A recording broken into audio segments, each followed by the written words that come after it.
If you ever need to move text from a website into Microsoft Word, there are two simple ways to do it, and in this video, I'll show you both. The first method is the fastest, and the second method is better if you want to work with links or bring in content in a more organized way.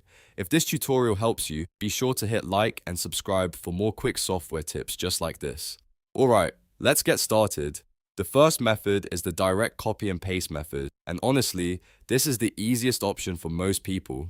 First, open the website that contains the text you want to use. Then use your mouse to highlight the text you want to import into Word. Make sure you select only the text you actually need so you do not bring in extra parts of the page. Once the text is highlighted, press Ctrl+C on Windows to copy it. If you're using a Mac, you can use Command+C instead.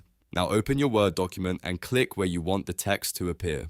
Then press Ctrl+V on Windows or Command+V on Mac to paste it into the document. Word will place the copied website text right into your file, and from there you can edit the formatting, adjust headings, remove unwanted spacing, or clean up any extra styles that came over from the website. This method is great when you just need the text quickly and do not care too much about preserving web formatting. It is fast, simple, and works for most everyday tasks. If the text comes in with odd spacing or unusual fonts, you can always use Word's formatting tools to make it match the rest of your document. Now, let's go to the second method, which uses text from file. This is a better option in some cases, especially if you are dealing with links or want to pull content into Word through the insert process.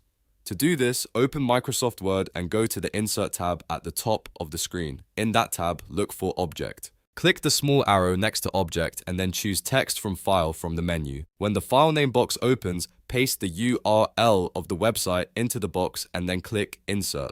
Word will use that source to bring the text into your document. This method is useful when you want to work with linked content or bring text in using Word's built-in import style instead of doing a simple copy and paste. After the text is imported, take a moment to review it.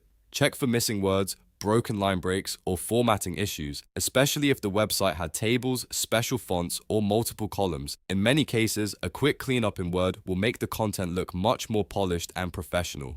So to recap, if you want the quickest way to import website text into Word, use copy and paste. If you want a more structured import method, use the Insert tab and text from File. Both methods are easy, and the best one depends on what you need for your document.